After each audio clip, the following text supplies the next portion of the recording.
Hello guys, this is Prakash Narzary नोंथांमोना नायदों बियाम Certificateल गोजोन मोनाबिलि लोगोफोर जोंनि बर' हारिनि माखासे गथ'फोरा फरायनाय लिरनायखौ लानानै गोबां बाहाना खालामगासिनो दङ लकडाउन जानायनि थाखाय स्कुल कलेज गासिबो बन्द जाथ'ना दङ स' बिनि थाखायनो न'खरनि बिमा-बिफाफ्रा गावनि फिसाफोरखौ फरायजानो लुबैयो जायनि जाहोनाव गथ'फ्रा फराया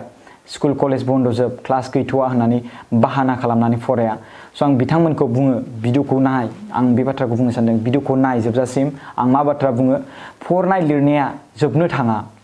बे समावहाय लकडाउन जानो हागौ बा नोंथांनि न'आवहाय बिजाब दङ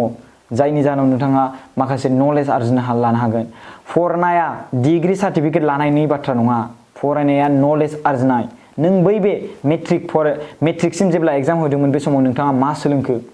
मेट्रिकनिफ्राय हाई सेकेन्डारिसिम जेब्ला नों 2 बोसोर फरायो अब्ला नोंथाङा मा सोलोंखो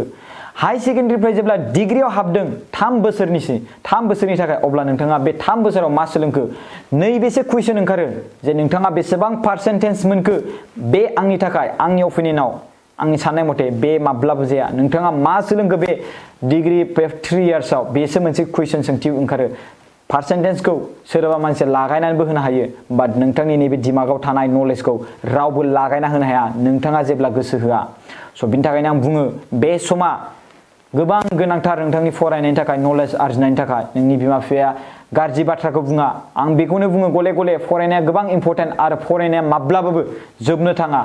थैजासिम सोलोंनाया जोबनो थाङा मिथिबायना जिउ जोबजासिम सोलोंनाया जोबनो थाङा नोंथांमोना जोंनि बर' हारिनि फिउचार नोंथांमोना जेब्लासिम मोजां नलेज लानानै बायदिसिना वर्ल्डआवनो मुं लाखिनो हायो अब्ला जोंहाबो गोग्गानाय फैयो आरो जोंनि हारियाबो गोग्गानाय फैयो स' फरायनाय लिरनाय नलेज आरजिनाया नोंथांमोननि थाखाय गोबां गोनांथि आरो लोगोसे जोंनि हारिनि थाखायबो गोबां गोनांथि जेसेबांखिनि नोंथांमोन बायदि टेलेन्ट सुबुं ओंखारगोन अब्ला जोंनि हारियाव गोबां गोग्गानायाबो जागोन गोबां खोथाजों बाथ्राजों रायज्लाय मोनाबिलिबो सम जाबाय आं मोनाबिलिनि समावहाय माखासे बाथ्रा फोरमायनानै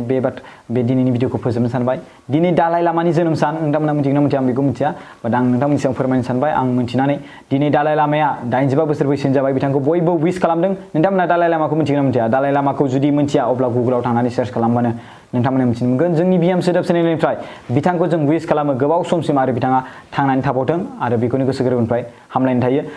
दिनै कर'ना भाइरासखौ लानानै गोबां दावराव-दावसि स' 100निबो बारा साइन्टिस्टफोरा कर'ना भाइरासखौ बुंदों एयारबर्न स' एयारबर्न मिन्स बारजों गोसारनाय दै बारजों गोसारनानै एफेक्ट जायो स' जों गोबां हुसियार थानांगोन दिनै गुवाहाटीखौ पेन्डेमिक स्टेज होननानै बाथ्रा बुंबाय दिनै हिमन्त बिश्व शर्माया स' जायनि जाहोनाव जों गोबां हुसियार थानांसिगोन गुवाहाटीयाव थांब्लाबो गोबां हुसियारै थांनांसिगोन दिनै जायनि जाहोनाव कर'ना भाइरासनि थाखायनो केरेलायावहाय ट्रिपल लकडाउन होदों आं बेखौ बाथ्राखौ उनाव फोरमायना होगोन 2021 मायथाइयावहाय एमएलए इलेक्शन जागोन एमएलए इलेक्शन स' बिनि थाखायनो माखासे एमएलएफ्रा रायजो राजाजों खामानि मावनो स्टार्ट खालामदों बे बाथ्राखौ माखासे निउस पेजाव होदों स' बे निउस पेजाव होनायखौ आं स्क्रिनशट खालामनानै नोंथांमोननि सिगाङाव फोरमायनो सानदों बुंनाय फरायनाय मथे बेवहाय बुंदों बा लिरनाय टाइप मथे आइ दैमायाव रायजोफोरजों लोगोसे खामानि मावफादों मन्त्रि चन्द्रन ब्रह्मआ स' बेवहाय बे बाथ्राखौ बुंदों कि मन्त्रि चन्द्रन ब्रह्मआ बिथांमोननि निउस पेजाव बुंनाय मथेब्ला कि दा इलेक्शन सफैनायखायसो बिथांमोनहा खामानि मावदों बे बाथ्राखौ फोरमायदों स' चाइनाया भारतआव हाबनो थाखाय गोबां नाजागासिनो दङ चाइनाया भुटानाव हाबनानै भारत हादराव हाबनो नाजागासिनो दङ बाट बे गोरलै बाथ्रा जानो हाया माब्लाबाबो भारत हादराव हाबनाया एसेबां गोरलै नङा मानो होनबा जोंनि भारत हादराव गोबां स्ट्रं गोबां गोख्रों सल्जार बा सान्थ्रिफोर दङ स' गिनो गोनां बाथ्राया बेसोखि जोंनि आसामावहाय जुदि जुद्ध जायोब्ला गोबां बिबांनि एफेक्ट जाफैगोन आरो बेनि गेजेराव कर'ना भाइरासखौ मोनसे बारजों माने इनफेक्ट जानाय बा बारजों गोसारनाय बे मोनसे बाथ्रा बुंदों 100निबो बारा साइन्टिस्टफ्रा कर'ना भाइरास इज एयारबर्न होनना बुंदों बारजों गोसारनाय स' जायनि जाहोनाव जों गोबां हुसियार थानांसिगोन आरो जोङो बे हुसियारनि थाखायनो जों गावखौ सेफटि खालामनो हागोन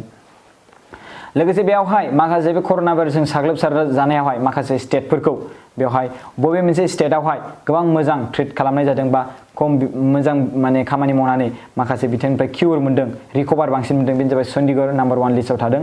बे जाबाय 85.9% होनदों लदाख 82.2% होनना बुंदों उत्तराखन्ड 80.9% होनना बुंदों छत्तीसगढ़ 80.6% होनना बुंदों जायनि जाहोनाव कर्नाटका आरो तेलेंगाना आरो अन्ध्र प्रदेश आरो तामिलनाडुआ गोबां बिबांनि बारायनायनिफ्राय बारायगासिनो दङ आरो बिथांमोननि जायगाखौ ट्रिपल बा बिदिनो लकडाउनखौ बा कन्टेनमेन्ट जोन आरो बिराद स्ट्रिक्ट रेस्ट्रिक्शन खालामनायखौ बारा खालामगासिनो दङ आरो बिनि गेजेरावहाय कर'ना भाइरासखौ बुंदों बेयावहाय हेडेक एन्ड भमिटिं माने कर'ना भाइरास जायोब्ला खर' सानायजों लोगोसे गोबानायबो जाफायो होनना बुंदों गोबां डाक्टारफ्रा बुंदों स' नोंथांनि सिगाङाव माखासे मोनसे बेस्ट फुड फर योर बडि मोनसे आं स्क्रिनाव होना होनि मेगननि थाखाय मा फिथाइया मोजां आरो खानायनि थाखाय मा फिथाइया माया मोजां स' नोंथांमोननि स्क्रिनाव होबाय आं बेखौ फरायजोबगुलायला सम बारा जागोन बिनि थाखाय नोंथांमोना फरायनानै लादो नोंथांमोना गोसो गोथारै फरायनानै लादो स' बिनि गेजेराव केरेला बिनि सोमोन्दै आं दहाय बुंदोंमोन केरेला ट्रिपल लकडाउन मर restriction in force in Thiruvananthapuram माने त्रिबान्द्राम होनना बुङो बेखौ त्रिबान्द्रामबो होनना बुङो स' बेवहाय ट्रिपल लकडाउन मिथिबायना मर रेस्ट्रिक्शन बेवहाय गोबां बिबांनि बारा जागासिनो दं केरेलायावहाय स' बिनि थाखायनो बेवहाय बे ट्रिपल लकडाउनखौ बानायनाय जादों स' कर'ना भाइरासआ दासिमबो जोबाखै गोसोआव ला स' जों गोबां फ्रिलि गिदिंगासिनो दङ नायलाय बबेबा स्टेटआव बबेबा जायगायाव ट्रिपल गाहाम लक खालामनो गोनां जादों आरो जोंनि आसामनि बिबाङाबो बिराद पेन्डेमिक स्टेजआव गोग्लैलांबाय गुवाहाटीयावहाय बेसेबां साननो गोनां बाथ्रा जों गोबां फ्रि बेरायो स' जोङो हुसियार थानांसिगोन आरो मोनसे बाथ्रा बुंदों आं इंलिसाव फरायनो हानि India reports a spike of 24,248 new COVID-19 in last 24 hours मिथिबायना 24,248 COVID-19 पजिटिभ मोननाय जोंनि भारत हादराव 24 आवार्सआवनो सानसेयावनो मिथिबायना लोगोसे 425 डेथ 425 सुबुङा 24 आवार्सनि गेजेरावनो थैदों मिथिबायना स' कर'ना भाइरासखौ लानानै जोंनि आसामाव गोबां दावराव दावसि जादों स' बिनि थाखायनो हिमन्त बिश्व शर्मा बिथाङा गुवाहाटीयावहाय बांद्राय पेन्डेमिक स्टेज हिसाबै स' बेयावहाय बांद्राय कन्टेनमेन्ट जन बा लकडाउन बारा जानायनि थाखायनो बेनि गेजेराव थांनानै बेवहाय माखासे थाग्रा मानसिफोरखौ टाउनाव थाग्रा सुबुंफोरखौ माने टेस्ट खालामनो नागिरदों खमसे खम साननैनि गेजेराव 3,000निबो बारा सुबुं टेस्ट खालामनो नागिरदों लोगोसे कर्नाटकनि सासे सेंग्रा साइन्टिस्ट बिनि बैसोआ जाबाय 22 बोसोर बैसो आरो बिथांखौ बुंदों ड्रन साइन्टिस्ट प्रताप एनएम प्रताप स' बिथांखौ दायो DRDO साइन्टिस्ट प्रताप एपइन्ट खालामनाय जाबाय नरेन्द्र मदिजों स' जों नाजायोब्ला माबायदि हायो नुवाखै जों नाजायोब्ला माबायदि हायो स' बिथांखौ माने मोनसे बिदेशआवहाय गोबां 28 डेजनि थाखाय बिथाङा बेरायदोंमोन माने भारतनि बाहेरावहाय साख्रि मावनायावहाय स' बिथांखौ सेलारि होदोंमोन 16 लाख 5 BHK हाउसबो होदोंमोन बिथांनो मोनसे गारि होदोंमोन बे गारिनि दामा 2.5 crore बाट बिथाङा बेखौ गासिबो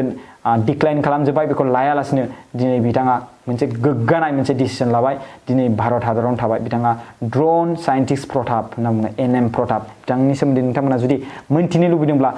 गुगोलाव थां सार्च खालाम एनएम प्रताप स' बेनो दिनैनि माखासे बाथ्रा आरो लोगोसे चाइनिसनि माखासे ट्रुप्सफ्रा फैदोंमोन भारतनि फारसे 2 किल'मिटारनि एसे आगोलसिम नुहुरदों जाहैदों आरो बिनि गेजेराव बेवहाय पेट्रलिं पइन्ट 14आव बिथांमोना सफैदों लोगोसे बिनि उनावहाय दिनै बिथांमोना बिनिफ्राय गिदिंनानै थांफिनबाय स' मानि थाखाय फैदोंमोन मानि थाखाय थांदोंमोन बिनि सोमोन्दै जेबो मिथिया स' थेंक इउ स' माच गाइस दिनैनि बे भिडिअखौ नायनायनि थाखाय